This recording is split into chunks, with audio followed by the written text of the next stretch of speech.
Ada yang ngomong ya? Humaira ngomong ya, Humaira? Iya, Bu. Iya, kenapa? Kenapa? Eh, eh, Kenapa kalau dalam prakteknya tuh pidana khusus lebih diutamakan daripada hukum pidana umum, Bu? Kenapa? Dalam prakteknya kenapa? Lebih hukum pidana khusus itu lebih diutamakan dari hukum pidana umum dalam prakteknya, kenapa? Ada yang mungkin bisa bantu saya apa? Dalam prakteknya kenapa hukum pidana khusus Lebih diutamakan. lebih diutamakan? Oh, lebih diutamakan. Karena ada asas dalam Kitab Undang-Undang Hukum Pidana itu dalam pasal 63 disebutkan sebagai asas lex specialis derogat legi generali namanya. Apa itu asas lex specialis derogat legi generali? Hukum yang khusus mengesampingkan hukum yang umum. Jadi kalau perbuatannya itu terdapat kekhususan-kekhususan dan ada aturan-aturan di luar hukum pidana umum yang sudah mengaturnya, maka memang menurut KUHP gunakan hukum yang khusus. Kalau misalnya ada pelanggaran terkait dengan uh, penggelapan deh misalnya. Penggelapan dalam jabatan. Itu sudah ada ketentuannya dalam KUHP. Tapi saat ini sudah ada undang-undang korupsi. Undang-undang korupsi juga mengatur penggelapan dalam jabatan yang mengakibatkan kerugian keuangan negara misalnya salah satunya. Sehingga saat ini kalau misalnya terjadi penggelapan dalam jabatan dalam konteks korupsi, maka yang digunakan adalah undang-undang korupsi, bukan penggelapan yang diatur dalam KUHP. Karena memang KUHP sendiri udah ngomong kalau misalnya terdapat ketentuan yang lebih khusus, maka gunakan ketentuan yang lebih khusus tersebut. Itulah kenapa akhirnya kita memang lebih dalam penegakan hukum, kita lebih banyak menggunakan hukum pidana khusus kalau memang fakta-fakta hukumnya lebih khusus dibandingkan dengan ketentuan yang ada dalam KUHP. Contohnya, melakukan penghinaan melalui media sosial. Penghinaan juga diatur dalam pasal 310 KUHP. Tapi penghinaan melalui media sosial juga diatur dalam pasal 27 Undang-Undang ITE. Ketika fakta menunjukkan bahwa ada unsur tambahan karena penghinaan tersebut dilakukan di media sosial, maka Anda sebagai jaksa misalnya, Anda akan menggunakan Undang-Undang ITE instead of KUHP. Kenapa? Karena memang KUHP sendiri udah ngomong kalau misalnya ada ketentuan yang lebih khusus, maka pakai ketentuan yang lebih khusus tersebut. Atau kita sebut dengan asas lex specialis derogat legi generali. Oke, Hana? Iya, Hana yang ya. Yang nanya tadi siapa sih? Humaira, Bu. Humaira. Oke, Humaira. Oke, Humaira. Ya, Bu. Baik. Kita masuk ke dalam fungsi hukum pidana. Kalau kita bicara tentang fungsi hukum pidana, sebenarnya dari semua ranah hukum yang ada di Indonesia, ada hukum perdata, ada hukum administrasi, hukum pidana ini adalah disebut sebagai last resort atau obat terakhir atau upaya yang terakhir yang bisa diberikan kepada sebuah pelanggaran hukum. Kenapa? Yang kita sebut dengan ultimum remedium. Jadi remedi itu adalah obat atau pengobatan. Ultimum itu adalah yang bersifat terakhir, ultimum, yang paling tinggi. Gitu.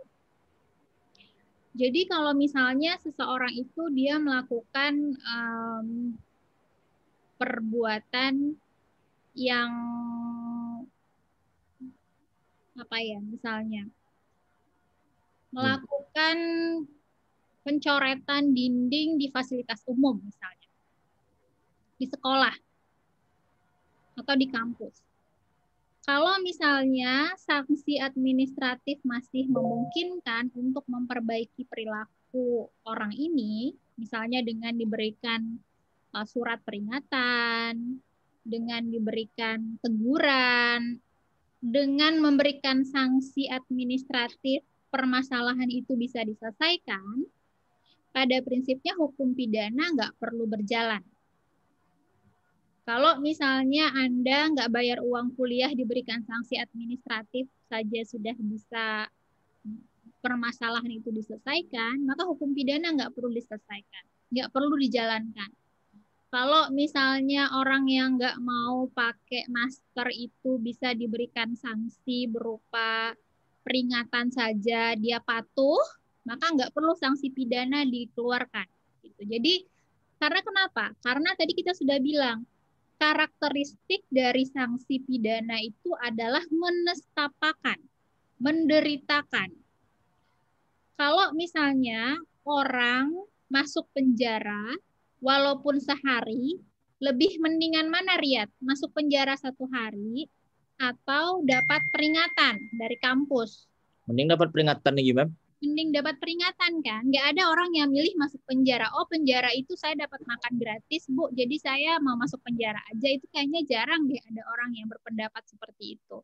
Kenapa? Karena memang dia akhirnya nggak bisa menjalankan, penjara itu kan menghilangkan kemerdekaan. Jadi filosofis dari hukum penjara itu adalah menghilangkan kemerdekaan orang itu. Dia nggak bisa kemana-mana, dia harus di situ aja, dia nggak bisa pergi ke kampus, dia nggak bisa ketemu keluarganya, dia nggak bisa berkomunikasi dengan keluarganya, dia nggak bisa kerja. Dia hilang kemerdekaannya selama di penjara. Nggak ada orang yang memilih masuk penjara dibandingkan dengan sanksi-sanksi pidana lain, sanksi-sanksi hukum lainnya, perdata ataupun administratif. Jadi memang dalam penerapannya hukum pidana itu haruslah menjadi last resort tadi. Jadi haruslah menjadi sanksi akhir kalau hukum-hukum yang lain tidak bisa berjalan dengan maksimal. Kalau dikasih peringatan udah nggak mau, kemudian diberhentikan kuliah nggak mau, masih bandel juga, ya udah akhirnya masuk ke penjara, atau misalnya bisa dikenakan kurungan, atau misalnya dikenakan denda yang dibayarkan ke negara. Jadi pada prinsipnya hukum pidana itu adalah bersifat ultimum remedium. Dia bersifat sebagai upaya terakhir untuk memperbaiki perilaku manusia. Jadi nggak boleh dia jadi primum remedium.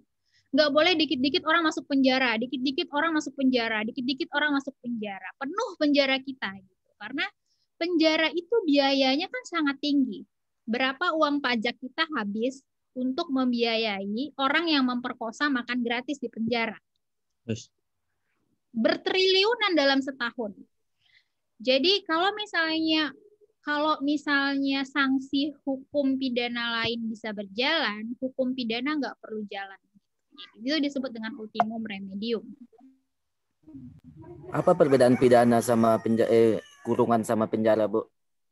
Nanti kita bahas ya, Bangun, karena ada perbedaan secara signifikan antara itu masuk ke dalam konteks pidana nanti. Kita akan membahas itu nanti. Tapi pada prinsipnya sama-sama hilang kemerdekaan, cuman dalam bentuk kurungan itu ada kebebasan yang lebih dibandingkan dengan penjara.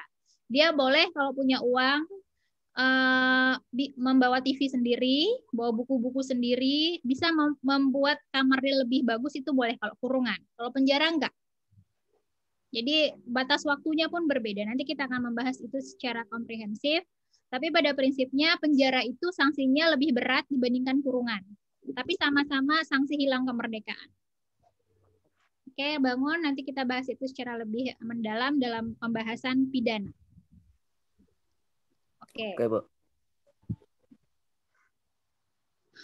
Jadi pada prinsipnya hukum pidana itu dia nggak bisa secara sewenang-wenang digunakan untuk semua perilaku menyimpang dari manusia. Hanya untuk perbuatan-perbuatan yang dianggap sangat merugikan masyarakat secara luas. Dan kalau hukum pidana lain kalau ranah hukum lain tidak bisa menyelesaikannya, baru hukum pidana turun tangan. Karena kenapa tadi misalnya kita memasukkan orang ke penjara, yang tadinya dia adalah pengguna narkotika, masuk penjara, ketemu bandar narkotika, keluar penjara dia jadi pengedar narkotika. Jadi ada seperti pedang bermata dua kadang-kadang. Masuk penjara itu katanya jadi sekolah penjahat. Jadi masuk penjara 6 bulan justru dapat ilmu-ilmu baru untuk melakukan tindak pidana dengan cara yang lebih canggih lagi. Jadi keluar penjara bukannya insyaf, bukannya tobat, tapi makin canggih kejahatannya. Oh ternyata gitu ya bos. Wah gue nggak tahu ternyata nyuri bisa begitu katanya. Justru dia tambah pinter di penjara. Jadi residivis dengan. Iya, jadi dia jadi makin canggih melakukan tindak pidana ketika keluar dari penjara. Itu bisa jadi seperti pedang bermata dua. Termasuk juga misalnya ketika negara menjatuhkan sanksi pidana mati kepada seorang pelaku tindak pidana. Pada prinsipnya, kalau misalnya terjadi kesalahan dalam pemeriksaan, itu orang udah disanksi pidana mati, udah mati, ternyata ketemu pelaku yang benernya. Nggak bisa dihidupin lagi orang yang udah mati. Gimana caranya? Jadi seperti pedang bermata dua. Manfaatnya ada, tapi juga ada konsekuensi dari pilihan yang diambil dengan memberikan sanksi pidana.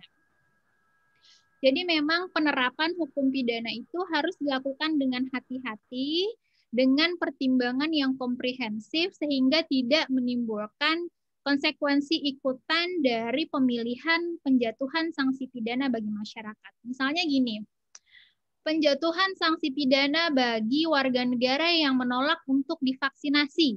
Misalnya, coba Anda pikir, kira-kira lebih bermanfaat menjatuhkan sanksi pidana kepada orang yang menolak vaksinasi, atau mungkin ada hal-hal lain yang bisa dilakukan untuk memberikan persuasi kepada masyarakat untuk patuh terhadap perintah dari negara untuk memvaksinasi. Kenapa? Karena memang sebenarnya vaksinasi itu kan memberikan kekebalan komunitas sebenarnya.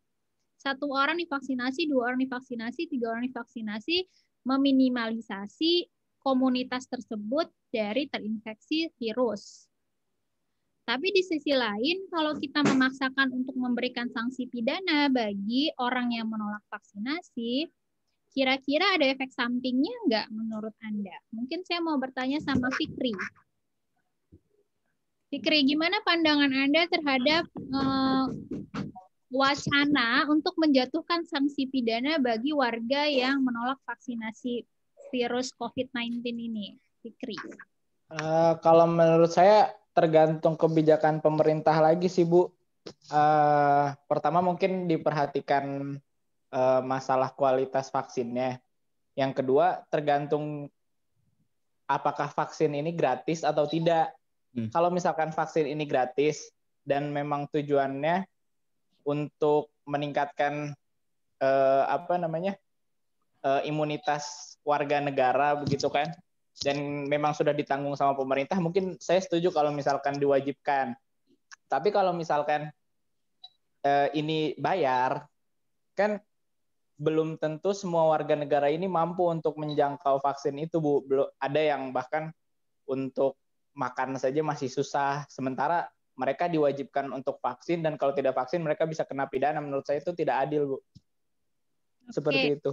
Kalau misalnya gratis, tinggal datang doang, Anda pikir apakah perlu sanksi pidana untuk mendorong orang-orang untuk ikut vaksin? Selama sudah teruji kualitasnya, menurut saya itu wajar Bu kalau misalkan ada sanksi untuk yang menolak divaksin begitu. Ya, sanksi oke. Tapi apakah sanksi pidana? Sanksi pidana. Gimana ya Bu? Saya masih kurang ini Bu. Mungkin bisa dibantu yang lain. Izin menjawab, Mem. Menjawab, Bu. Siapa ini? Riyad dulu deh, Riyad dulu. Menjawab, Bu. Sebentar ya bangun. Riyad dulu silakan.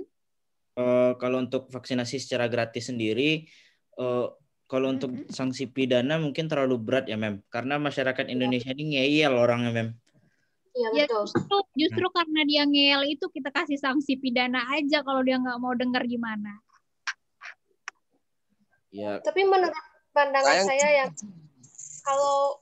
kalau misalnya sanksi pidana bagi orang yang ngeyel nggak mau divaksin itu terlalu berat, apalagi ya yang seperti yang kita tahu warga negara Indonesia ini nggak semuanya kan dalam ekonomi yang tinggi, tingkat tinggi, ada yang apalagi sekarang ini kan banyak bertebaran gitu Mem di WhatsApp gitu, apalagi yang ibu-ibu kayak gimana vaksin ini cuma vitamin kayak gitu.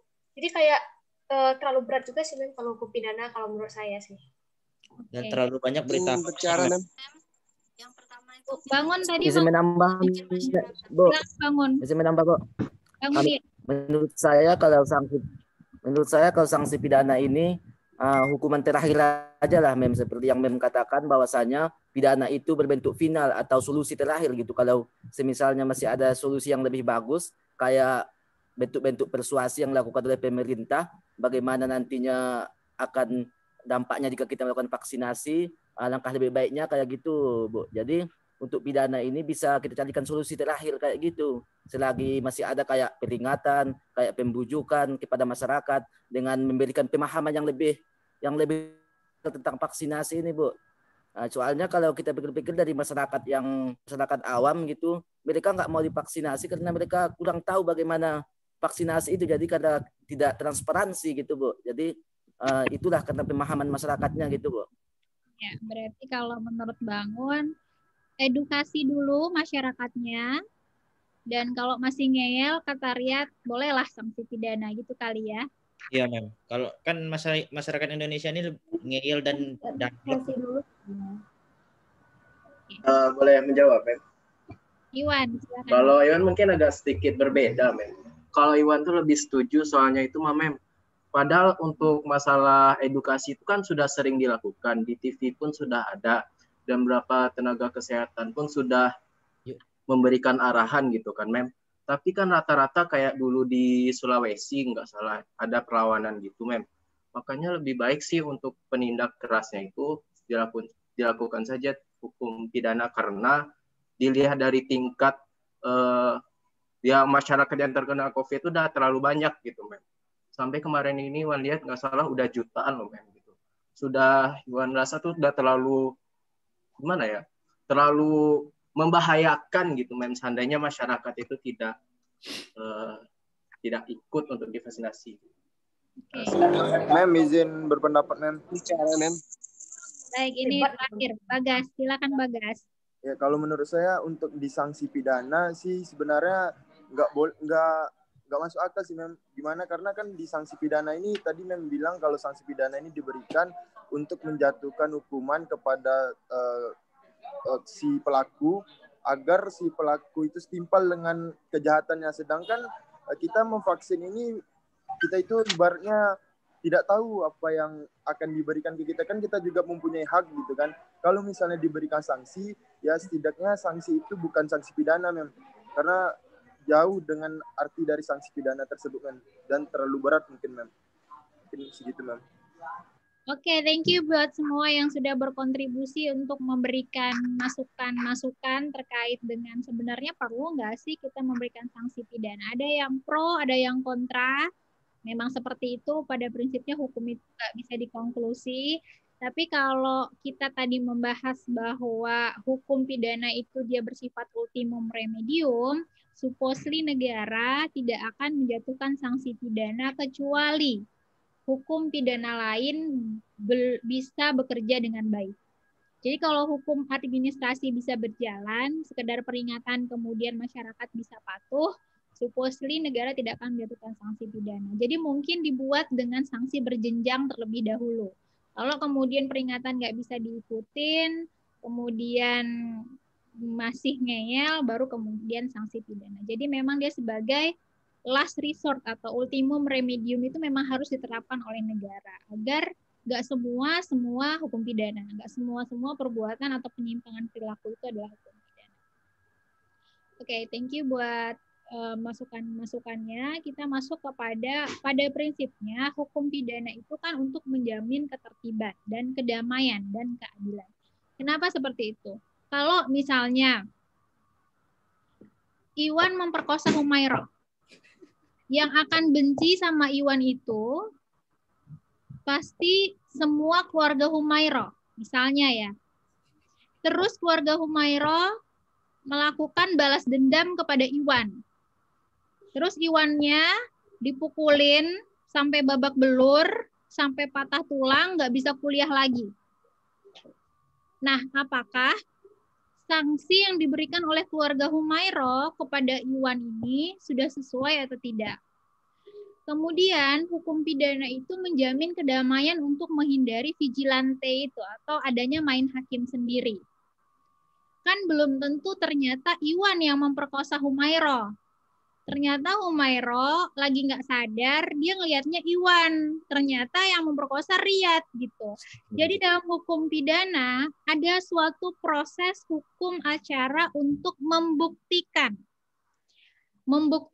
siapa pelaku yang sebenarnya. Kalau cuman sekedar dikira-kira dia yang melakukan pemerkosaan atau tindak pidana tanpa ada pembuktian yang jelas, maka ketertiban dalam masyarakat akan terganggu, vigilante atau main hakim sendiri akan berjalan, kacau sudah negara kita. Kemudian sanksi yang paling tepat apa untuk Iwan yang memperkosa Humairah misalnya? Apakah memang dengan mematahkan tulangnya sampai dia nggak bisa beraktivitas lagi? Atau kemudian sanksinya adalah dikenakan penjara 1 tahun dan kemudian dia tobat dan itu sudah dianggap sebagai sanksi yang setimpal misalnya. Jadi dengan mekanisme hukum pidana, tujuan yang ingin dicapai itu adalah ketertiban di dalam masyarakat, bahwa orang yang melakukan suatu tindak pidana, suatu perbuatan yang menyimpang, itu dikenakan sanksi, sehingga ketertiban dalam masyarakat itu bisa terjamin. Kedua, untuk memastikan tidak ada main hakim sendiri dalam masyarakat. Anda pasti sering dengar berita, orang yang melakukan pencurian kotak amal di masjid, terus dipukul rame-rame oleh masyarakat di sekitarnya sampai dia babak belur. Itu kan main hakim sendiri. Kalau misalnya nggak diamankan itu pelaku, nggak diproses secara hukum pidana, masyarakat pasti akan tetap menganggap nggak ada keadilan dalam masyarakat. Jadi pada prinsipnya hukum pidana itu penting. Kenapa? Karena hukum pidana itu memastikan ketertiban dalam masyarakat dalam pengertian pelaku tindak pidana diproses. Yang kedua, memastikan bahwa tidak ada main hakim sendiri, karena pasti akan ada keinginan untuk balas dendam dari korban dan keluarga korban. Sehingga kalau tidak ada mekanisme hukum pidana yang diambil alih oleh negara, proses pembalas dendaman itu diambil alih oleh negara, maka korban sendiri yang akan melakukan main hakim sendiri, sehingga tidak akan tercipta kedamaian dalam masyarakat. Kemudian keadilan dalam konteks penjatuhan sanksi pidana yang paling tepat dan sesuai dengan kesalahan dari pelaku. Kalau misalnya dia korupsi 1 miliar, dengan dia korupsi 1 juta untuk membayar uang kuliah anaknya, tingkat kesalahannya itu berbeda. Korupsi 1 miliar buat bayar untuk beli mobil mewah, dibandingkan dengan seorang bendaharawan kelurahan yang mengambil uang yang menggelapkan uang yang ada dalam kekuasaannya untuk membayar kuliah uang anaknya. Tingkat kesalahan pelaku di dua perbuatan ini berbeda meskipun sama-sama adalah tindak pidana korupsi. Sehingga hakim setelah melakukan proses pemeriksaan hukum acara pidana, dia akan menyesuaikan sanksi yang dijatuhkan dengan tingkat kesalahan dari pelaku. Gitu. Jadi itulah tujuan dari hukum pidana. Menciptakan ketertiban untuk memastikan semua orang yang melakukan pelanggaran hukum itu dikenakan sanksi, memastikan kedamaian dengan menghindari vigilante atau main hakim sendiri dalam masyarakat, dengan mengambil alih hak untuk melakukan pembalasan dari korban dan keluarga korban kepada negara, kemudian menciptakan keadilan dengan memberikan sanksi yang paling sesuai dengan kesalahan dari pelaku.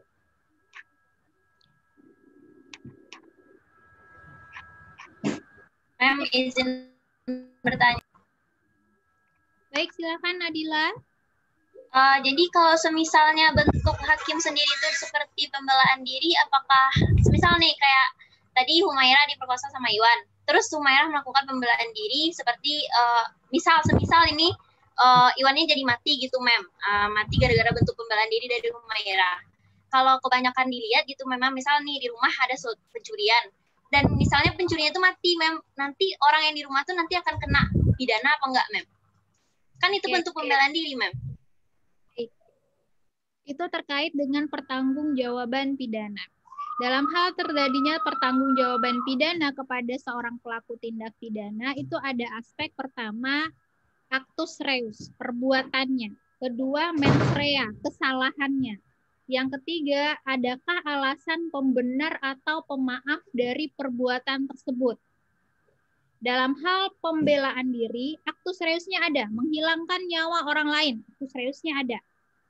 Mens rea itu adalah niat jahat atau kesalahan dari diri pelaku dalam bentuk dolus atau culpa dengan kesengajaan atau kelalaian. Dia sengaja mengambil pisau yang ada di dekatnya untuk melakukan pembelaan diri karena nyawanya terancam. Mens rea untuk membunuh itu ada.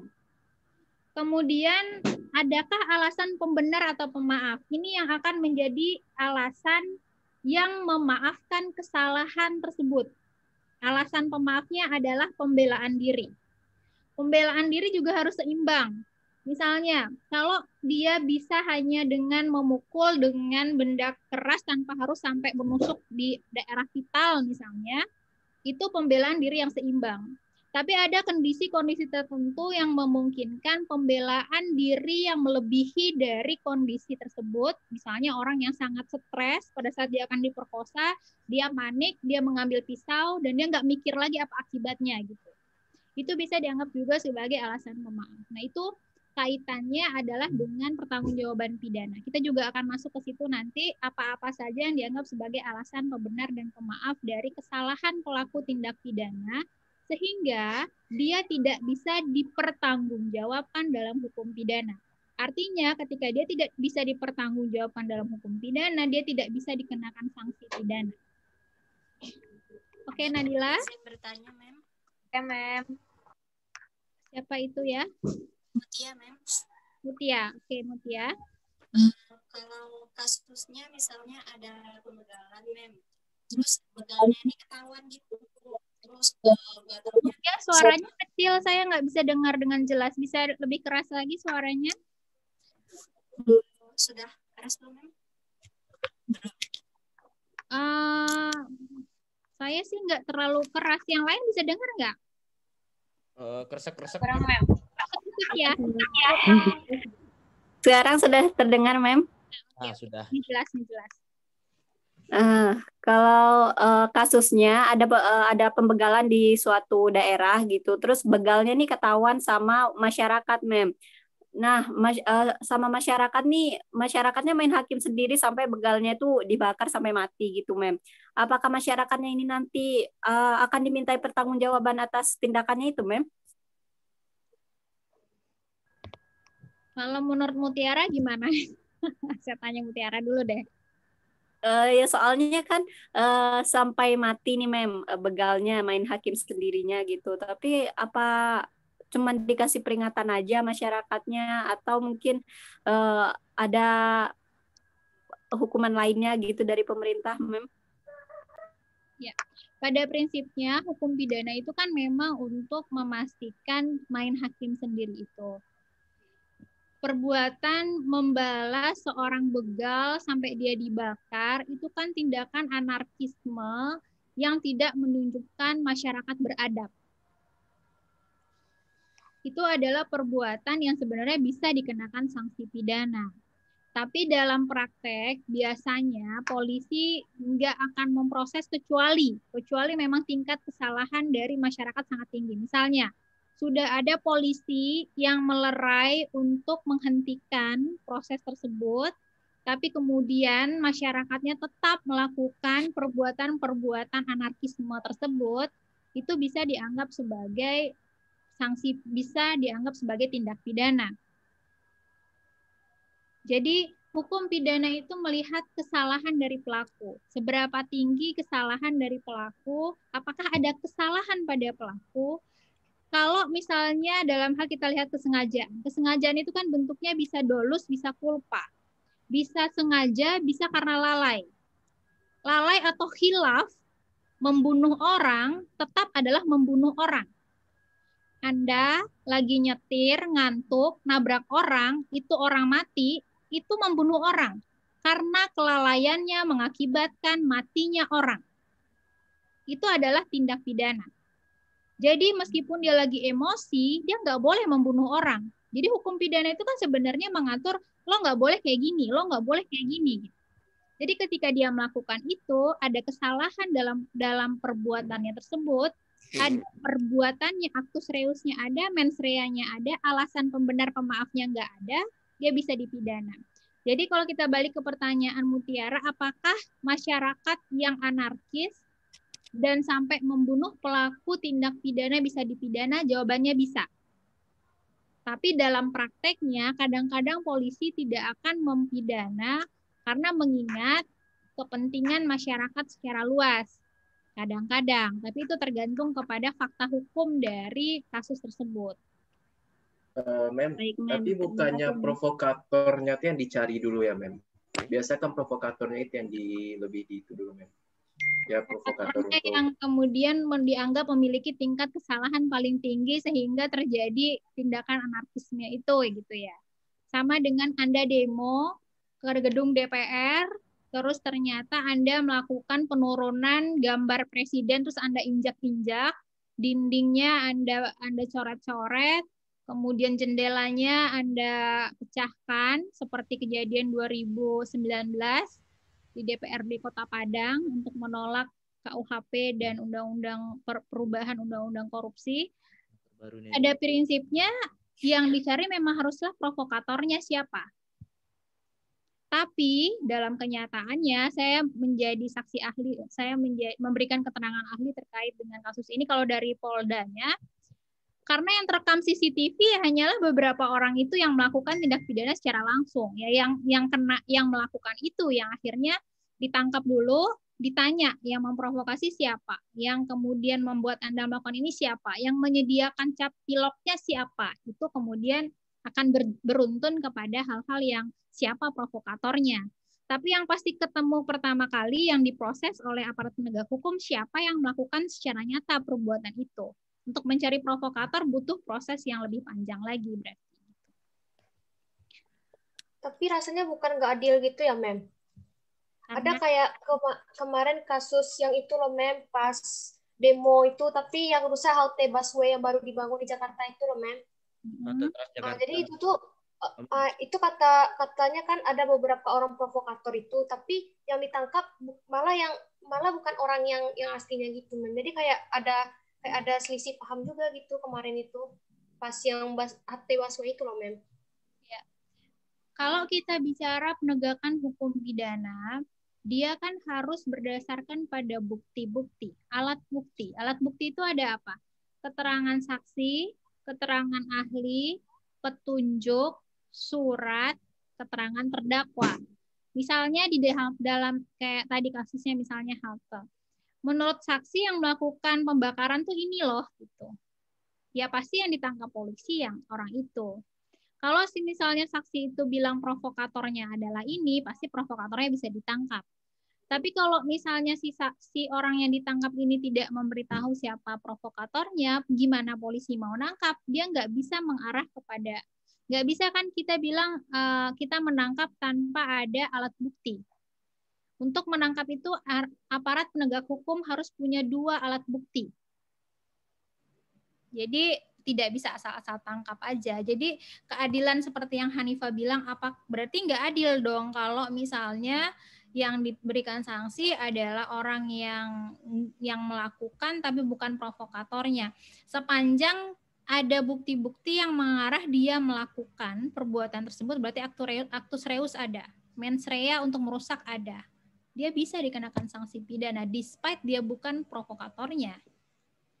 Merusak fasilitas umum despite dia bukan adalah provokator adalah tindak pidana. Kesalahan provokator akan jauh lebih tinggi dibandingkan dengan orang yang melakukan secara langsung. Gitu. Itu mungkin dari segi penjatuhan sanksinya. Tapi apakah dua-duanya bisa dikenakan sanksi pidana? Bisa.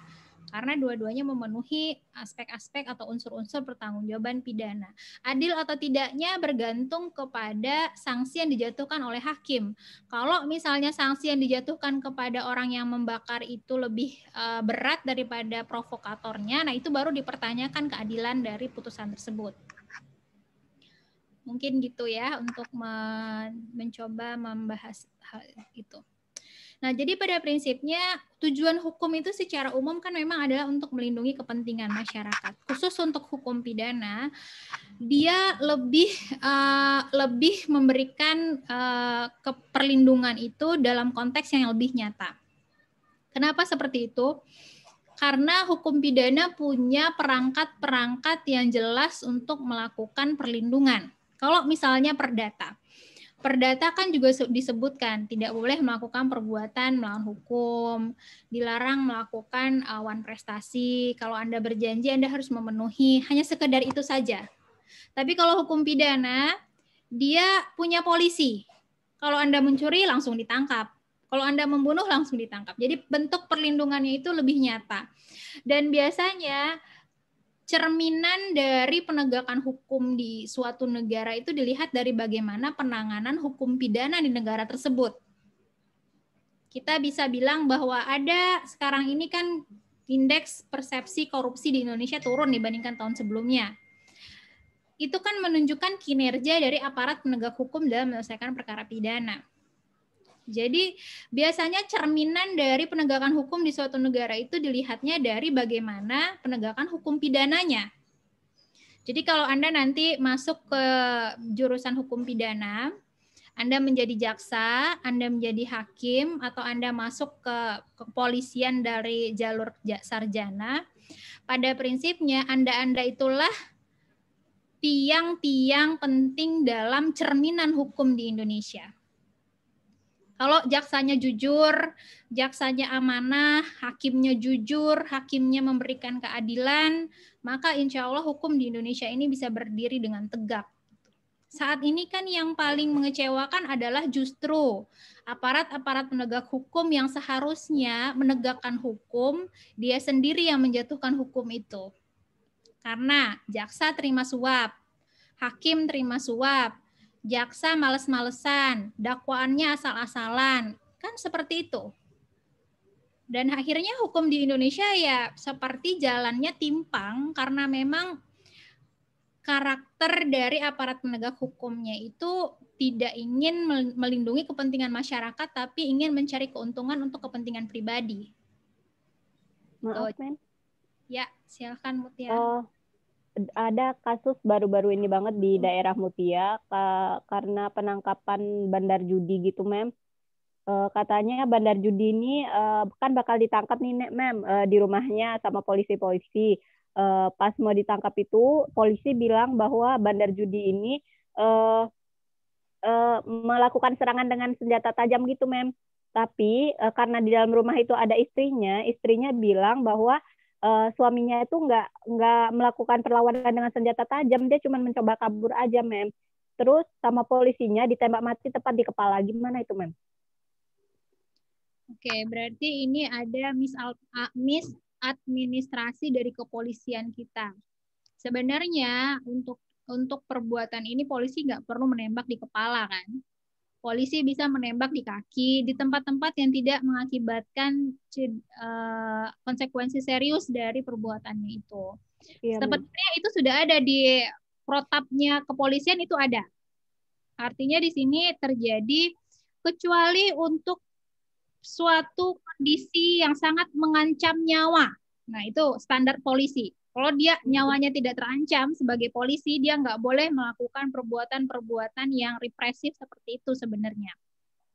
Dalam hal dikhawatirkan dia melarikan diri, yang harus dia lakukan adalah melakukan, tadi kalaupun dia terpaksa harus menembak, dia tidak boleh menembak di tempat-tempat yang vital. Kalau kepala kan udah jelas-jelas.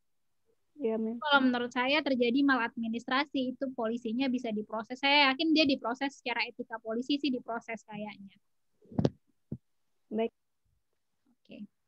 Baik, saya mau lanjut ke tujuan hukum pidana menurut teori.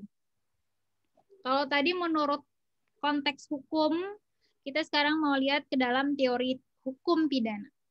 Ada aliran klasik, ada aliran modern, dan ada aliran neoklasik. Aliran klasik ini bilang bahwa tujuan hukum pidana itu adalah untuk melindungi individu dari kekuasaan penguasa atau negara.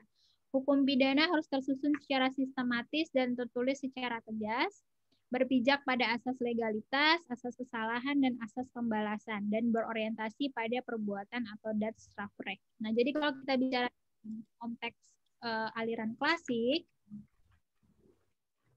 ada yang mau bertanya atau mau berkomentar?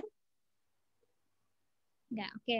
Kalau kita bicara dalam konteks hukum klasik, kayak tadi misalnya Mutiara.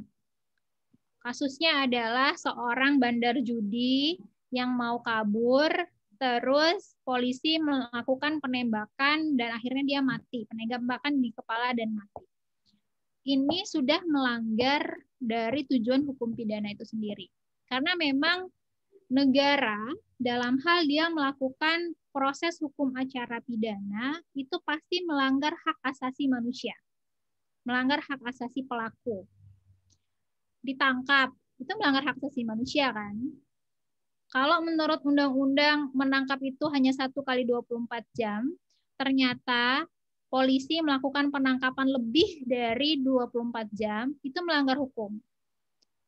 Sehingga sebenarnya hukum pidana itu, sebagaimana tadi kita menyebutkan tujuannya bagi ketertiban umum, tapi hukum pidana itu yang paling penting adalah untuk memberikan pedoman bagi negara dalam menjalankan kekuasaannya sehingga penjalanan kekuasaan dalam hukum pidana itu bisa berjalan secara sistematis dan tertulis. Jadi kalau misalnya ada aturan yang menyatakan bahwa nggak boleh melakukan penembakan di kepala, itu berarti memastikan bahwa aparat penegak hukum tidak sewenang-wenang melakukan penahanan kecuali terdapat alat bukti yang cukup, menetapkan seseorang sebagai tersangka kecuali terdapat alat bukti yang cukup, itu juga adalah standar untuk tidak menetapkan semua orang sebagai tersangka kecuali sudah ada alat buktinya. Jadi nggak boleh dikira-kira aja, oh kayaknya dia nih pelakunya udah tetapin aja, ditersangka deh, nanti terserah deh hakim gimana, nggak boleh gitu. Jadi ada konteks aturan-aturan yang harus dipenuhi oleh aparat penegak hukum dan memastikan bahwa hukum acara pidana itu berjalan sesuai dengan ketentuannya. Di sini disebutkan bahwa aliran hukum klasik ini menekankan kepada asas pembalasan. Jadi kalau kita melihat dalam konteks hukum pidana aliran klasik, hukum pidana itu bertujuan untuk membalas. Jadi kalau si A membunuh si B, hukum pidana memberikan sanksi pidana kepada si A adalah untuk membalas perbuatannya membunuh tersebut. Pada prinsipnya, manusia itu ingin membalas perbuatan buruk yang dia terima. Kalau kata Al-Quran, Anda boleh membalas sesuai dengan kesalahan yang dilakukan oleh pembuat, tetapi memaafkan itu jauh lebih baik. Itu kan kata Al-Quran seperti itu. Dalam hukum pidana, itu dikatakan bahwa tujuan dari hukum pidana menurut aliran klasik adalah untuk membalas. Jadi kalau si A melakukan pembunuhan, kita balas dengan dimasukkan dia ke penjara selama 15 tahun. Kalau si A melakukan pemerkosaan, kita membalas perbuatannya itu dengan memasukkan dia ke penjara selama 12 tahun. Misalnya seperti itu. Jadi hukum pidana itu adalah sekedar untuk membalas. Itu aliran klasik. Kita lihat aliran modern. Tujuan hukum pidana.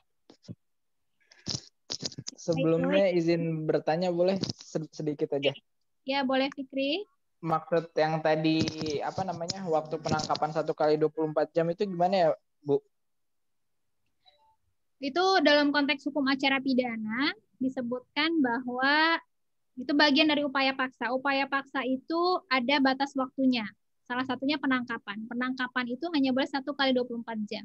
Kalau memang ada indikasi kuat dia sebagai pelaku tindak pidana, maka dia ditingkatkan jadi ditahan, penahanan. Jadi kalau dia memang ada indikasi sebagai pelakunya, maka statusnya bukan lagi sekedar penangkapan, tapi penahanan. Jadi pada prinsipnya misalnya Fikri kedapatan melakukan pencurian terhadap handphone di sekolah misalnya, di kampus. Ditangkap, itu boleh selama 1 kali 24 jam. Kalau ada memang indikasi Fikri sebagai pelakunya, maka diperpanjang dengan bentuk penahanan namanya. Penahanan jangka waktunya jauh lebih panjang daripada penangkapan. Tapi kalau penangkapan setelah diinterogasi ternyata bukan Fikri, maka dalam 1 kali 24 jam harus dilepaskan oleh aparat penegak hukum. Jadi kalau masih butuh waktu untuk melakukan pemeriksaan lebih lanjut, maka bisa proses perpanjangan penahanan namanya, dia ditahan. Kalau memang ada indikasi dia melakukan tindak pidana.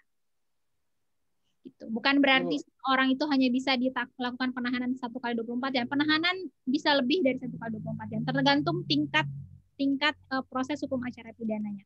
Di tingkat penyidikan 60 hari, di tingkat penuntutan 30 hari, bisa diperpanjang. Gitu. Iya, Bu, terima kasih. Kasus Habib Rizik. Bu, izin bertanya, Bu. Siapa itu ya? Bagas ya? Silakan Bagas. Bu, tadi Bu katakan kan kalau pihak kepolisian itu mempunyai wewenangan dalam menangkap pelaku kejahatan pidana kan Bu. Sedangkan yang ingin saya tanyakan, apakah bisa seorang polisi itu dijatuhkan hukuman pidana ketika dia melakukan kesalahan Bu? Saya kemarin pernah juga melihat beberapa kasus kan Bu. Seperti kayak polisi itu kayak melawan, tapi melawan itu melebihi dari apa yang ditentukan di hukum pidana gitu Bu. Bagaimana itu Bu? Contohnya, maksudnya melawannya gimana? Melawan siapa? Misalnya gini Bu, misalnya kan saya nih misalnya di olah TKP menjadi orang yang akan diincar gitu kan Bu. Nah, terus tiba-tiba si polisi tersebut tidak membawa surat-surat untuk penangkapan gitu kan Bu. Terus dia langsung menghukum saya dengan menumbuh atau memukul saya gitu Bu. Apakah polisi tersebut bisa dihukum pidana Bu? Oke. Dalam hal ini sebenarnya polisi itu pertama dia akan dikenakan etika profesinya dulu. Karena itu melanggar etika profesi, bukan melanggar hukum acara pidana. Dia melanggar hukum acara pidana juga. Kenapa? Karena dia ketika melakukan upaya paksa, dia tidak bawa surat perintah. Jadi kalau Anda mahasiswa hukum, ada polisi mau menangkap, ada polisi mau menggeledah, ada polisi mau menyita, tanya dulu, mana surat tugas Anda? Karena dia nggak bisa melakukan upaya paksa kalau dia tidak punya surat tugas. Jadi ketika aparat penegak hukum itu diatur dalam KUHP. Jadi pada prinsipnya aparat penegak hukum tidak bisa melakukan upaya paksa kalau tidak ada surat tugas. Itu yang pertama. Yang kedua, kalau misalkan tilang menilang gimana Bu?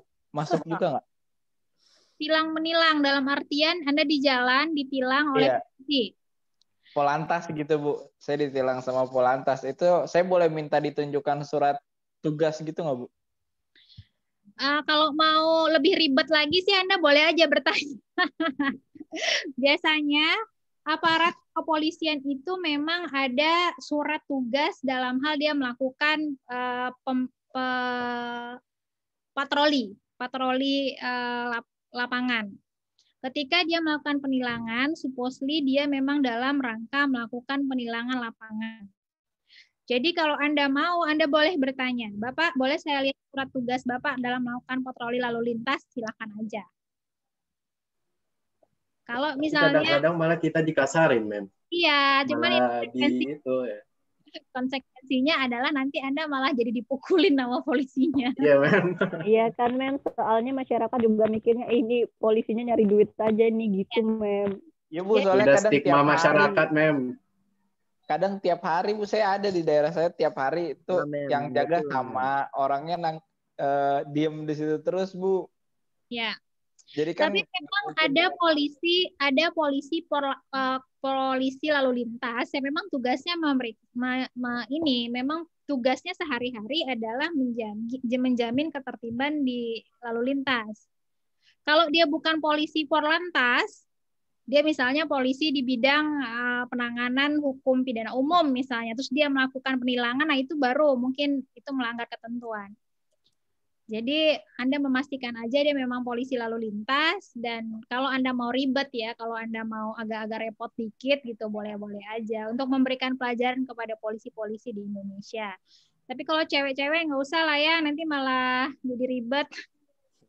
Kalau yang cewek-cewek ikut aja aturan polisinya maunya apa. Kalau yang cowok-cowok mungkin silahkan kalau Anda berani. Aku hantam, Mem. Iya, nanti takutnya kayak gitu. Buat apa tangan diciptakan kalau tidak memukul? Asal jangan melanggar peraturan aja. Iya, asal jangan Anda melawan kalau Anda salah juga gitu. Kalau memang nggak salah sih boleh aja, tapi kalau memang Anda salah ya Anda ya terima kenyataan Anda salah gitu. Kebiasaan jeleknya memang udah salah ngotot lagi, Beb. Nah iya itu, jangan sampai kayak gitu ya Mutia ya. Udah salah. Sampai ngerusak motor, Mem. Oh iya, ada yang banting motor itu ya? Iya ya, emosinya itu keterlaluan juga sih dia. Itu adalah manusia yang tidak berpikir panjang. Ya rugi dia sendiri. Sok dahar di depan pacar, Mem. Iya, Mem. Nah, itu tuh cowok-cowok tuh suka show off. Bucin emang.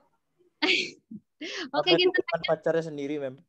Oke, boleh kita lanjut ke tujuan hukum pidana dalam konteks hukum modern, dalam aliran modern. Jadi kalau menurut tujuan hukum dari aliran modern itu, tujuan hukum pidana adalah untuk melindungi masyarakat dari kejahatan. Hukum pidana itu untuk memerangi kejahatan, memperhatikan ilmu lain, dan ultimum remedium. Dia dijadikan sebagai senjata pamungkas dan upaya terakhir dalam menyelesaikan permasalahan hukum dan berorientasi kepada pelaku. Jadi tujuan dari hukum pidana itu bukan membalas. Kalau tadi kita lihat di aliran klasik, orang yang membunuh dibalas, orang yang mencuri dibalas. Tapi kalau menurut aliran modern, tujuan dari hukum pidana adalah untuk melindungi masyarakat. Kalau si A yang melakukan pembunuhan dimasukkan ke penjara, berarti masyarakat terlindungi dari pelaku tindak pidana pembunuhan. Kalau predator seks dimasukkan ke dalam penjara, berarti melindungi masyarakat dari kemungkinan dilakukan pelecehan seksual oleh si predator itu. Nggak tahu kalau di penjara dia jadi predator seks juga ya. Tapi at least masyarakat secara umum terlindungi dari perbuatan pelaku tindak pidana dengan dimasukkan dia ke penjara. Tujuan dari hukum pidana adalah untuk juga mencegah pelaku tindak pidana yang potensial. Jadi misalnya gini, si A melihat si B yang melakukan pemerkosaan dimasukkan ke penjara. Sehingga si A jadi tidak mau melakukan pemerkosaan karena tahu pemerkosaan itu bisa mengakibatkan dia masuk penjara. Itu juga bentuk perlindungan yang diberikan oleh hukum pidana bagi masyarakat. Jadi pertama dalam konteks melindungi masyarakat dengan memasukkan si pelaku ke dalam penjara atau diberikan sanksi pidana. Kedua dalam konteks melindungi masyarakat secara umum dengan memastikan perbuatan itu ada sanksinya dan kemudian orang lain takut untuk melakukannya. Itu menurut aliran modern. Jadi ada tujuan-tujuan dari penjatuhan sanksi pidana. Tidak hanya sekedar memberikan pembalasan. Jadi tidak hanya sekedar membalasi orang yang udah jahat. Karena dianggapnya balas dendam itu adalah suatu perbuatan yang nggak baik. Gitu. Kecuali ada tujuan dari penjatuhan sanksi pidana itu. Tujuannya ya tadi membina si pelaku sehingga dia jadi lebih baik kemudian hari, menjamin ketertiban masyarakat dengan memastikan dia dijauhkan dari masyarakat dengan dimasukkan ke penjara, menjamin ketertiban masyarakat dengan adanya ketentuan sanksi pidana, orang-orang jadi takut untuk melakukan tindak pidana. Nah, kalau aliran neoklasik pada prinsipnya dia menggabungkan antara konteks aliran klasik yang tadi memberikan pembalasan dengan aliran modern yang menyatakan bahwa tujuan pemidanaan itu adalah juga untuk mencapai ketertiban masyarakat secara umum, untuk melindungi masyarakat. Jadi dua-duanya. Dia berorientasi tidak hanya kepada perbuatan. Kalau Anda mencuri, maka Anda harus dibalas. Kalau Anda membunuh, maka Anda harus dibalas. Tapi juga kepada pelaku. Karena tadi aliran modern dia lebih berfokus pada pelaku. Kalau pelaku mencuri, dia adalah manusia yang tersesat yang perlu dibenarkan. Dimasukkan ke penjara, diberikan pendidikan, dan kemudian diberikan keterampilan-keterampilan sehingga dia keluar dari penjara nggak lagi melakukan pencurian. Dia memiliki keterampilan, menjadi manusia lebih baik. Jadi dia dader strafrecht. Dia lebih berfokus pada si pelakunya. Itu aliran yang menggabungkan antara dader dan dat strafrecht. Nah, jadi kalau kita lihat di sini, aliran klasik itu sangat positivistik, legalistik. Legal definition of crime itu tindak pidana adalah apa yang telah dilegalisasi dalam undang-undang.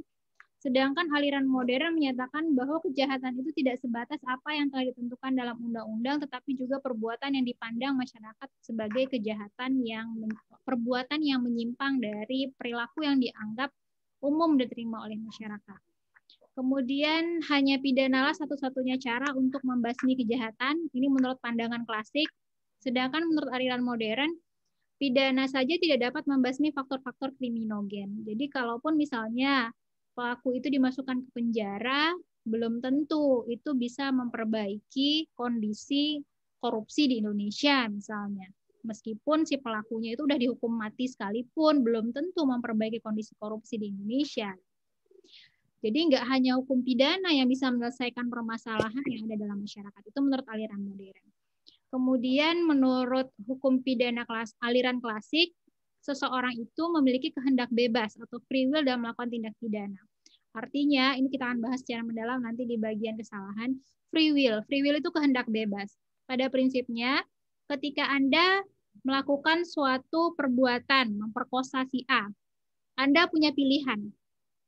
Ada momen Anda memiliki pilihan, saya memperkosa atau saya tidak memperkosa. Ketika dia memilih melakukan untuk memperkosa, itu berasal dari free will dia sendiri, kehendak bebas dia sendiri. Apapun perbuatannya, Anda sholat, itu juga free will Anda sendiri. Anda ada pilihan, Anda mau sholat, Anda nggak mau sholat. Anda mau ikut kuliah, ada free will dari Anda sendiri. Anda mau ikut kuliah, Anda tidak mau ikut kuliah. Jadi pada prinsipnya, seorang pelaku perbuatan atau tindak pidana, dia memilih untuk melakukan tindak pidana tersebut dari free will dia sendiri. Jadi kalau kata aliran klasik, pada prinsipnya manusia itu memiliki free will yang memang berada di dalam pikiran dia sendiri. Dia yang memutuskan mana yang akan dia lakukan. Ketika dia memilih untuk melakukan tindak pidana, itulah momen dia bisa diberikan sanksi pidana. Berbeda menurut aliran modern. Aliran modern bilang bahwa tingkah laku manusia itu sangat dipengaruhi oleh lingkungan sebagai suatu hubungan sebab akibat. Misalnya kalau menurut aliran modern, si A memperkosa si B karena si B-nya yang maksa dia untuk diperkosa. Misalnya, karena anak zaman sekarang kan aneh-aneh. Ada aja korban yang sebenarnya memaksa untuk diperkosa. Ada kasusnya. Ada mahasiswa S2 saya melakukan tesis terkait dengan itu. Jadi kasusnya justru si korbannya yang minta diperkosa. Yang dipidana adalah pelakunya. Jadi ada faktor kriminogen di situ. Atau misalnya si A ini dia ikut-ikutan temannya yang narkotika. Jadi sebenarnya ada faktor-faktor yang nggak hanya free will, tapi juga ada faktor eksternal lain yang mempengaruhi seseorang untuk memilih melakukan suatu tindak pidana. Jadi itu aliran modern. Aliran modern itu tidak hanya terkungkung pada pandangan hukum pidana is the only way to resolve the problem in the society. Jadi dia hanya melihat hukum pidana. Tapi kalau modern dia melihat ada faktor-faktor lain, ada ilmu-ilmu lain yang mempengaruhi orang melakukan tindak pidana dan bagaimana menyelesaikan permasalahan tersebut juga bukan hanya melalui hukum pidana. Aliran klasik juga menerima pidana mati. Biasanya kalau yang modern dia menolak pidana mati. Kemudian pidana ditentukan secara rigid, sedangkan aliran modern adanya ancaman pidana minimum dan maksimum sehingga ada kebebasan bagi hakim untuk menentukan. Ini secara garis besar perbedaan antara aliran klasik dan aliran modern terhadap hukum pidana dan penegakan hukum pidana dan penerapan hukum pidana. Mem, izin bertanya, Mem. Baik, Mutiara. Yang bagian tadi kan perbedaannya kalau di aliran modern, mereka menganggap pidana bukan satu-satunya cara untuk membasmi kejahatan. Nah, selain pidana itu, menurut mereka apa sih, Mem, hal-hal yang dapat mencegah atau membasmi kejahatan itu, Mem? Oke. Selain pidana itu sendiri, Mem. Ini Anda belajarnya di kriminologi harusnya. Jadi ketika seseorang itu melakukan tindak pidana, dipelajari dulu apa yang menyebabkan dia melakukan tindak pidana. Dari kita mempelajari apa yang menyebabkan dia melakukan tindak pidana, baru kita bisa mendeterminasi obat apa yang paling tepat untuk menyelesaikan permasalahan tersebut. Nah, aliran modern dia kan melihat, dia fokusnya memang kepada dader, pelakunya. Jadi pelaku ini yang menyebabkan dia melakukan tindak pidana pencurian misalnya karena dia miskin, dia nggak punya uang untuk makan misalnya. Sehingga cara untuk menyelesaikan permasalahan itu bukan dengan memasukkan dia ke penjara, tapi caranya adalah dengan memberikan bantuan-bantuan keuangan kepada orang ini, memberikan pelatihan-pelatihan kepada orang ini, sehingga dia nggak akan mencuri lagi gitu. Jadi kalau aliran modern dia melihat dader, pelaku secara spesifik itu berbeda-beda. Latar belakang setiap pelaku berbeda-beda. Alasan orang melakukan tindak pidana berbeda-beda. Sehingga memukul rata, memasukkan orang ke dalam penjara karena dia melakukan pembunuhan, itu nggak akan menyelesaikan masalah. Gitu. Kira-kira seperti itu. Jadi fokus pada apa yang menjadi latar belakang kenapa tindak pidana itu dilakukan oleh spesifik pelaku ini. Sehingga sanksinya pun spesifik bagi pelaku ini. Nggak bisa kita menyamaratakan melakukan pencurian dikenakan sanksi pidana 7 tahun. Regardless apa dasar dia melakukan tindak pidana itu misalnya. Jadi kalau aliran klasik dia tutup mata tuh terhadap alasan-alasan tersebut. Pokoknya kalau mencuri, ya tadi kan dia azas legalitas dia ya. Kalau mencuri, mengambil barang orang lain, sebagian atau seluruhnya untuk dimiliki, itu kan mencuri. Menurut pasal 362. Pada prinsipnya, ya ketika unsur-unsur mengambil barang orang lain, barang siapa? Mengambil barang orang lain, sebagian atau seluruhnya untuk dimiliki, unsur itu terpenuhi, terjadi pencurian. Kena sanksi pidana. Kalau aliran modern, kita nggak boleh gitu. Kalaupun dia dikenakan sanksi pidana, apakah ada kemanfaatan bagi si pelaku? Dasar dia mencuri ini apa? Kalau dia mencuri karena dia miskin, kenapa kita masukin ke penjara? Bukannya semakin parah itu kemiskinan di keluarganya gitu kira-kira. Jadi kalau di Indonesia alirannya aliran apa, Mem? Indonesia gabungan klasik neoklasik berarti ya. Jadi dia lebih kepada sebenarnya di Indonesia tidak ada satupun peraturan yang menyatakan bahwa aliran kita adalah aliran klasik, kita adalah aliran modern, nggak ada. Kalau kita mau lihat itu ketemunya di rancangan KUHP yang sekarang. Ada tujuan hukum pidana itu apa. Jadi tidak hanya klasik, tidak hanya pembalasan, tapi juga manfaat-manfaat yang juga berorientasi kepada pelaku. Sehingga ada banyak pertimbangan hakim kalau kita lihat KUHP ya, kalau sempat nanti kita lihat KUHP bahwa sebenarnya banyak pertimbangan hakim dalam menjatuhkan sanksi pidana kalau menurut KUHP. Kalau sekarang kan hanya sekedar unsur terpenuhi sanksi pidana gitu. Kalau dalam RKUHP rancangan KUHP kalau misalnya dia berumur di atas 70 tahun, dia boleh dibebaskan dari sanksi pidana. Kalau misalnya dia baru pertama kali melakukan tindak pidana, mungkin diberikan sanksi percobaan atau dikenakan sanksi kerja sosial. Jadi solusinya nggak hanya masuk penjara. Oke, Mem, terima kasih. Oke, Izin bertanya. Siapa itu ya? Putri ya? Putri silakan. Bertanya, Mem. Ya, Put. Bagaimana dengan ya, Mem. Bertanya, Mem. Bagaimana jika seseorang melakukan tindak pidana atas paksaan atau ancaman dari seseorang, Mem? Misalnya sebuah kasus pembunuhan. Jadi yang pelaku pembunuhan ini disuruh atau dibayar oleh orang lain. Apakah itu yang menerima sanksi itu dua pihak itu atau bagaimana, Mem? Kalau jika misalnya dua pihak itu terkena sanksi, apakah sanksinya itu sama atau beda? Oke, ini kita membahasnya di bagian penyertaan nanti. Jadi ketika misalnya ada orang yang pertama bentuk penyertaan itu adalah menyuruh melakukan. Dia menyuruh melakukan orang yang nggak bisa dipertanggungjawabkan dalam hukum pidana. Itu contohnya menyuruh anak kecil melakukan pencurian, menyuruh orang gila memperkosa misalnya. Itu berarti si pelaku dikenakan sanksi, yang menyuruh yang dikenakan. yang tidak bisa dipertanggungjawabkan si anak kecil dan orang gila karena dia dianggap tidak memiliki kapabilitas akal yang baik untuk mendeterminasi mana perbuatan baik, mana perbuatan buruk, maka yang disuruh tidak bisa dikenakan sanksi.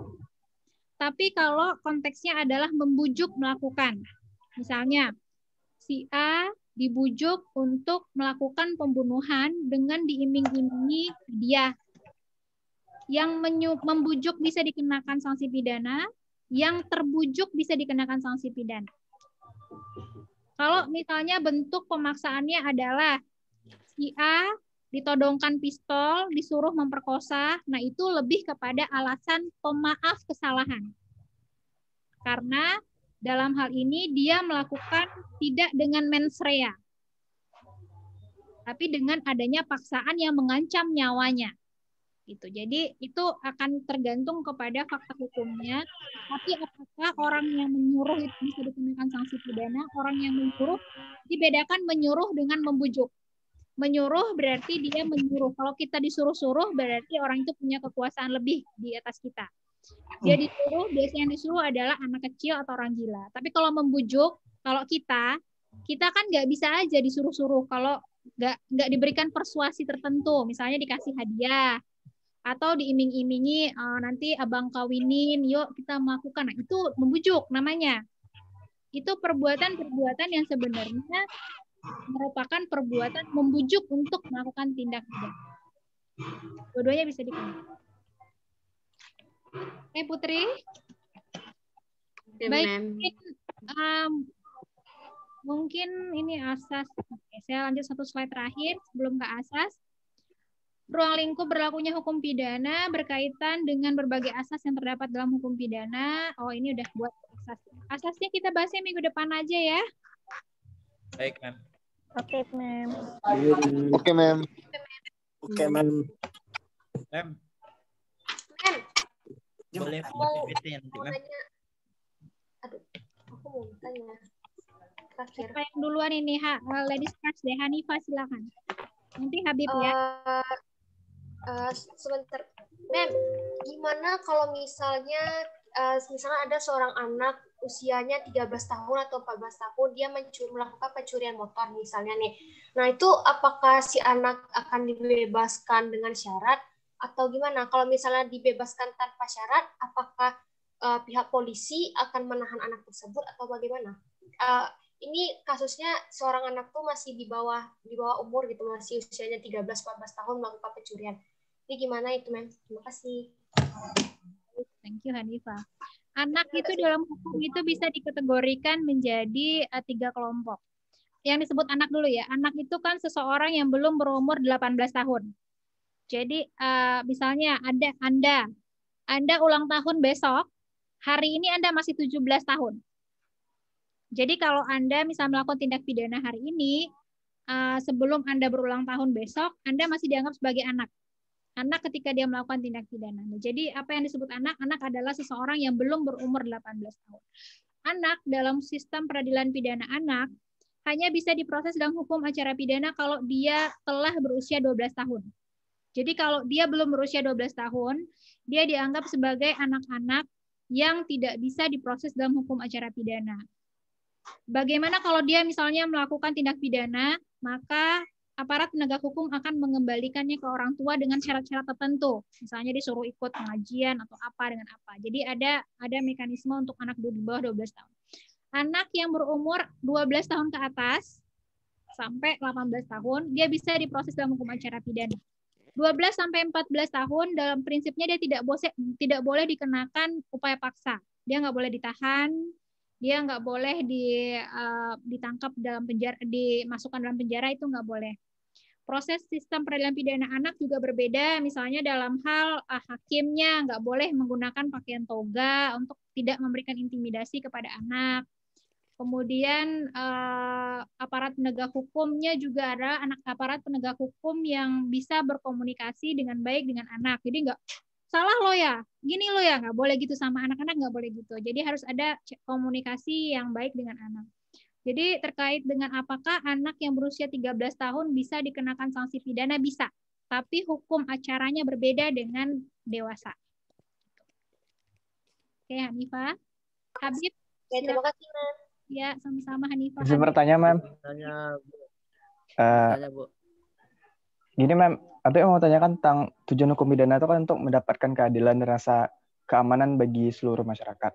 Tapi dilihat banyak dalam pelanggaran kasus-kasus HAM, banyak yang tidak diungkit. Berhubungan biasanya dengan politik atau pemimpin yang sedang berkuasa. Jadi sebenarnya seberapa besar intervensi politik yang dapat dilakukan dalam hukum pidana ini? Oke. Pertama kita bicara bahwa hukum itu tidak bisa dipisahkan dari politik. Kenapa? Karena hukum itu produk dari politik. Undang-undang itu produk dari politik. Yang membuat undang-undang siapa? Legislator. Legislator itu adalah konteks politik. Politik itu bicara kepentingan. Jadi kalau kita bicara hukum, hukum adalah produk dari politik. Jadi kalau kita bicara Omnibus Law itu sebenarnya konteks politiknya cukup tinggi. Atau revisi KPK, revisi Undang-Undang Komisi Pemberantasan Korupsi, itu unsur politiknya sangat tinggi. Jadi kadang-kadang hukum itu dia seharusnya hukum itu menunjukkan keadilan. Hukum yang tidak adil bukanlah hukum, harusnya kan seperti itu. Tapi kadang-kadang hukum yang diciptakan oleh produk politik tidak mencerminkan hukum keadilan yang diharapkan oleh masyarakat. Misalnya demo-demo KPK, bahwa kewenangan KPK banyak dikebiri oleh lembaga politik karena merasa bahwa KPK terlalu berkuasa sehingga banyak terjadi penangkapan terhadap legislator misalnya. Kalau itu penyebab kenapa undang-undang KPK misalnya, itu contoh doang ya. Jadi apakah hukum itu bisa dipisahkan benar-benar dari politik? Tidak. Tapi dalam penegakan hukum, dalam konteks penegakan hukum, pada prinsipnya hukum itu adalah ranah yang berbeda dengan politik. Kalau kita bicara yudikatif, dia adalah bidang yang seharusnya mandiri, independen, tanpa ada intervensi dari siapapun termasuk presiden, eksekutif. Meskipun tidak bisa dipungkiri dalam prakteknya, mungkin ada juga intervensi-intervensi yang berpengaruh terhadap penegakan hukum. Misalnya gini, Menteri Sosial ditangkap oleh KPK karena dugaan melakukan korupsi terhadap dana bantuan sosial. Menteri Sosial adalah kader partai politik tertentu, yang mana pasti ada intervensi kepentingan politik dalam penyelesaian perkara ini.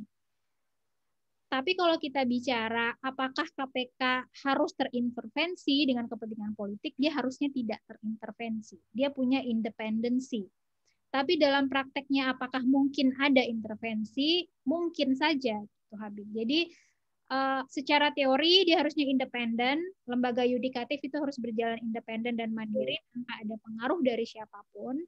Tapi dalam praktek bisa jadi ada intervensi-intervensi yang tidak kasat mata yang pasti mempengaruhi penegakan hukum kalau ada kepentingan politik tertentu di dalamnya. Jadi secara teori nggak boleh ada intervensi, tapi dalam praktek might be, dan saya yakin pasti ada.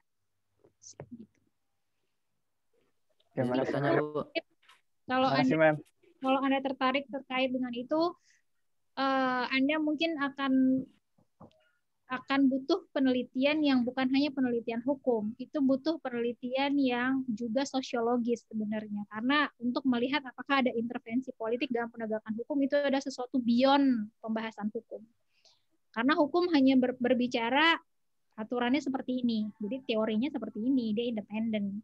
Tapi apakah dalam faktanya terdapat intervensi, itu adalah pembahasan orang sosiologi. Oke, Mem. Paham, Mem. Makasih, Mem. Oke. Baik, mungkin sampai bertanya, Bu. Oke, ada lagi. Silakan terakhir nih, siapa? Ya, Bu. Saya mau bertanya tentang KUHP, Bu. Tepatnya pasal 284, yaitu tentang asusila gitu, Bu. Yaitu Dulu, tentang adanya di situ. Belum lihat mukanya, siapa yang bertanya ini? Muhammad Bangun, Bu. Oh, Bangun. Oke, Bangun. Ya. Silakan, Bang. Tepatnya pasal 284. Iya, Bu. Tepatnya pasal 2.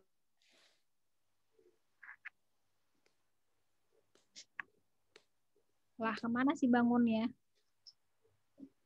Tidur lagi deh mungkin, Mem. Udah nggak bangun dia. Jaringan nggak, Mem? Dia jauh, Mem. Dari mana sih bangun ini? Pasaman, Mem. Jauh pula ke dalamnya. Baru aja dia live, Mem. Mungkin emang jaringannya susah, Mem. Oke, dia live ya. Saya mau bertanya, Bu. Boleh nggak? Kalau mau diakhiri boleh kok. Saya juga mau bertanya, Bu. Kasihan memnya. Satu aja deh, Iwan aja deh, atau Andri aja deh, karena Iwan udah nanya tadi. Andri, saya mau dengar suara Andri. Iwan nggak ada nanya loh, Mem. Oh iya. Iya, Bu. Udah bisa, Bu. Iwan belum ya. Muncul lagi dia, Mem. Bangun, udah masuk lagi, Mem. Udah masuk lagi, Mem. Udah bangun aja deh. Keprank ya, Mem. Keprank di prank. Oh, mana bangun? Tadi jaringan, Mem. Oke, bangun. Iya, Mem. Silakan bangun. Tepatnya pasal 200. Ya, Mem. Tepatnya pasal 284 KUHP itu tentang membahas tentang perzinaan, Mem. Di situ yang dibahas perzinaan itu orang yang sudah kawin aja, Mem. Sedangkan makna dari perzinaan sebenarnya kan orang yang belum kawin gitu juga itu dikatakan berzina, Mem. Kemudian jika kita melihat sejarah hukum kita juga, bahwasanya hukum kita itu diambil dari hukum adat, hukum Hindia Belanda, dan hukum Islam salah satunya, Mem. Tentu dalam penerapan ini akan bertentangan dengan hukum Islam, Mem. Bahkan mempersempit arti dari perzinaan tersebut, Mem. Ini akan menyebabkan kekosongan hukum gitu, Mem. Jadi bagaimana tindak atau bagaimana maksud yang sebenarnya dari pasal KUHP ini, Mem? Gitu, Mem. Baik, kalau untuk perzinahan ini memang sebuah pembahasan yang sudah sangat panjang dalam konteks hukum pidana di Indonesia. Kenapa? Karena memang pengaturan yang ada saat ini itu menjelaskan bahwa perzinahan itu tadi sudah dijelaskan juga oleh Bangun, terbatas hanya perbuatan hubungan seksual yang dilakukan oleh seseorang yang mana salah satunya itu adalah pasangan yang menikah. Jadi yang ada kekosongan hukum adalah kalau Bangun nggak menikah kan? Atau Bangun Bangun belum menikah. Hanifah belum menikah. Subjek hukum dalam hal Hanifah belum menikah, Bangun belum menikah melakukan hubungan seksual, dalam hal ini tidak masuk dalam pengaturan tentang norma perzinahan dalam hukum pidana Indonesia. Apalagi kalau hubungan seksual tersebut tidak dilakukan dengan paksaan. Kan barang siapa melakukan persetubuhan dengan pemaksaan, itu kan pemerkosaan namanya. Tidak masuk dalam konteks pemerkosaan, maka nggak ada aturan di hukum Indonesia saat ini yang bisa mempidana perzinahan yang dilakukan oleh Hanifah dan Bangun. Ya, nggak ada. Berganti orang. Jangan Anda lakukan ya, walaupun nggak ada. Tapi malah dinikahin loh, Mem. Kalau misalnya di kampung-kampung orang-orang kayak gitu loh, Mem. Dinikahkan. Ya, biasanya dia tuh berzina gitu kan. Pasti nanti ya secara paksa. Iwan ngebet kawin kayaknya. Iya nggak sih? Ngebet kawin apa nih? Iwan ngebet kawin ya? Nikah maksudnya. Iwan nikah beda. Nama sama Hanifah, Mem. Kawin nikah beda loh. Kawin nikah beda. Ya. Kawin nikah beda. Hati-hati loh. Kawin nikah beda. Udah. Ini pembahasan agak melenceng. Iya. Tidak apa-apa, sekali-sekali. Pertanyaan Bangun. Apakah kemudian kekosongan hukum itu bisa diisi oleh hukum pidana adat, gitu ya, Bangun ya? Atau hukum pidana Islam yang mana hukum pidana adat kita menyatakan bahwa nggak boleh tuh orang yang nggak menikah itu melakukan hubungan seksual regardless dia terikat pernikahan yang sah atau tidak. Apakah boleh? Boleh. Karena ada aturan yang menyatakan bahwa kalau norma hukum yang dilanggar itu adalah norma hukum adat, dimungkinkan untuk menggunakan mekanisme hukum pidana. Jadi udah ada beberapa kasus, misalnya dalam sebuah masyarakat hukum adat ada seorang laki-laki masuk ke rumah perempuan yang bukan muhrimnya, itu diproses dalam hukum pidana, itu bisa dengan hukum pidana adat karena melanggar norma-norma hukum adat yang ada dalam masyarakat tersebut. Jadi kalaupun tidak berjalan hukum pidana, kalaupun kayak misalnya beberapa kasus di Pasar Baru gitu ya, mahasiswa kedapatan ada di kamar yang sama yang bukan sejenis, itu dikenakan sanksi adat, misalnya membuat permintaan maaf secara terbuka. Itu kan di masyarakat adat tersendiri dia punya mekanisme penyelesaiannya sendiri. Kayak tadi Iwan bilang, di masyarakat kampung tertentu justru mereka disuruh kawin dengan paksa, bahkan kalau dia pun tidak berkehendak untuk menikahi orang tersebut. Ya ngapain lo melakukan itu kalau lo nggak mau kawin gitu kan. Jadi pada prinsipnya, apakah kekosongan hukum itu memungkinkan untuk dikenakan sanksi pidana? Kalau bertentangan dengan hukum adat tertentu bisa, karena dimungkinkan. Namun apakah kalau nggak ada hukum adatnya, misalnya di Jakarta kan masyarakat udah nggak pakai adat yang mana loh gitu misalnya ya, nggak ada sebuah ketentuan, apakah kemudian hukum Islam bisa nggak ada aturannya? Jadi nggak ada ketentuan hukum Islam itu bisa diterapkan dalam hukum Indonesia karena memang belum ada aturan yang memungkinkan penerapan hukum Islam di Indonesia. Tapi kalau bertanya apakah kemungkinan pelanggaran terhadap delik adat, tindak pidana adat itu dimungkinkan menggunakan mekanisme hukum pidana Indonesia. Tapi kalau melanggar hukum Islam itu tidak bisa dikenakan sanksi hukum pidana nasional gitu. Jadi kalau misalnya mabok-mabokan. Tapi gini loh, Mem. Ya. Katanya yang pelakunya itu bisa dijerat dengan menjadikan pasal karet kayak pasal 284 itu dengan melanggar kesusilaan gitu, Mem. Tapi bukannya malah nanti menyebabkan hilangnya asas legalitas hukum gitu, Mem. Nggak ada nanti asas kepastian hukumnya gitu kan, Mem, jika dijadikan pasal karet kayak gitu.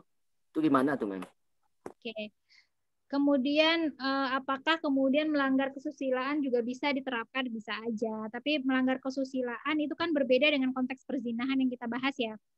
Melanggar kesusilaan itu kan dan dalam konteksnya adalah melakukan suatu perbuatan yang melanggar kesusilaan masyarakat. Itu bisa juga dikenakan, itu bukan pasal karet sebenarnya, karena konteks kesusilaan di suatu masyarakat itu cukup jelas. Kalau misalnya melakukan berpegangan tangan itu melanggar kesusilaan nggak? Berciuman itu melanggar kesusilaan nggak? Kalau melakukan hubungan seksual udah jelas-jelas melanggar kesusilaan lah ya.